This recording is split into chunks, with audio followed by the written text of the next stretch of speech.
বিকাশে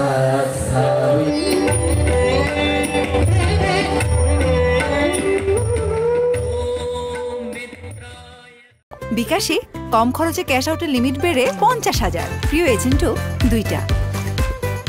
তৎসৎ আজকে 20,000 কণ্ঠে গীতাপাঠ অনুষ্ঠানটি করার লক্ষ্য উদ্দেশ্য হচ্ছে সনাতনীদের ধর্মীয় চেতনা জাগার জন্য এবং আমাদের দেশে শান্তি, যুদ্ধ, বিগ্রহ সব কিছু নিরোধের জন্য আমরা শান্তিপূর্ণভাবে যেন এদেশের সকল ধর্ম গোষ্ঠীর লোক আমরা বসবাস করতে পারি, এই উদ্দেশ্যে আমাদের এই গীতাপাঠ অনুষ্ঠানটি করা হয়েছে। আপনার নাম? আমার নাম শ্রী প্রফুল্ল কুমার রায়, এই আয়োজক কমিটির সাধারণ সম্পাদক। আমার পাশে যিনি আছেন শ্রদ্ধেয় তুষারঞ্জন দাদা কেশব, তিনি আছেন এই আয়োজক কমিটির সভাপতি। 20 সহস্রাধিক কণ্ঠে শ্রীমদ্ভাগবত গীতা থেকে যে আমরা একসাথে গীতাপাঠ করব, আমরা জানি যে গীতার যে বাণী, ন্যায়ের সাথে অন্যায়ের যে যুদ্ধ, আমরা জানি যে এই ন্যায় অন্যায়ের যুদ্ধে ন্যায় সবসময় জয়ী হয়েছে। তো আজকের এই আমাদের হৃদয়ের বৃন্দাবন শ্রী শ্রী রুক্মিণী কান্তজির মন্দির প্রাঙ্গণে যে গীতাপাঠ আমরা করব, তারই থেকে আমরা ভগবান শ্রীকৃষ্ণের কাছে প্রার্থনা করব তিনি যেন আমাদেরকে একটা অসাম্প্রদায়িক সমাজ, অসাম্প্রদায়িক পৃথিবী এবং অসাম্প্রদায়িক আমাদের এই গ্লোব যেন তিনি আমাদেরকে উপহার দেন। সেই সাথে আমাদের বর্তমানে যে সারা দেশে এই যে অতিমারি এবং অনাবৃষ্টি চলছে, আমরা সৃষ্টিকর্তার কাছে প্রার্থনা করি যেন আমাদেরকে এই বিপদ থেকে তিনি রক্ষা করেন। আপনাদের সবাইকে হাজার হাজার নরনারী তাদের এই ভক্ত পিপাসী দিনাজপুর কান্তনগর মন্দিরে উপস্থিত হয়েছে। তাদের এই যে মনের বাসনা, এই মনের বাসনা পূরণের জন্যই তারা এখানে উপস্থিত হয়েছে।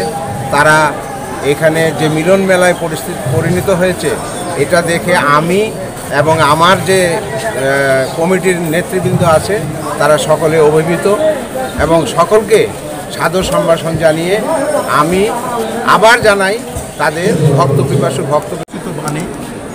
এবং কুরুক্ষেত্র যুদ্ধক্ষেত্রে যখন অর্জুন যুদ্ধে যান, তিনি বলেন যে আমি কাদের সাথে যুদ্ধ করছি সেটা দেখতে চাই।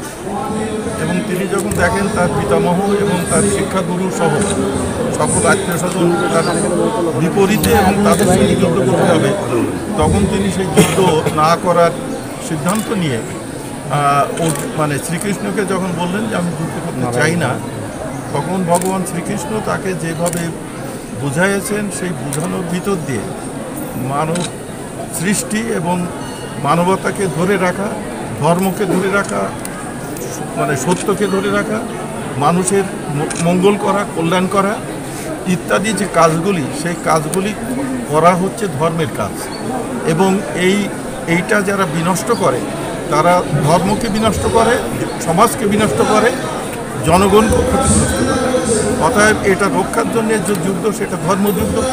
এবং শ্রীকৃষ্ণ অর্জুনকে বুঝায় সর্বশেষ যুদ্ধে নিয়ে যান যে তুমি যুদ্ধ করো এবং সমাজকে, দেশকে পাপমুক্ত করে একটা সত্যের প্রতিষ্ঠা করো।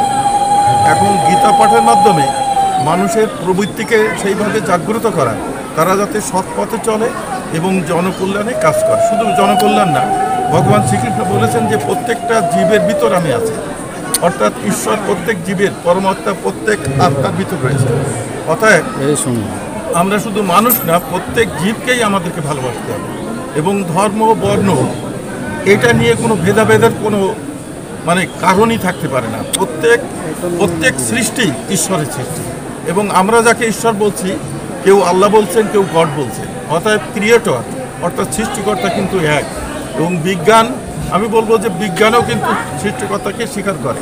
কারণ বিজ্ঞান বলছে দেয়ার ইজ এ মানে supreme power that controls all the powers. একটা মহাশক্তি রয়েছে যা সমস্ত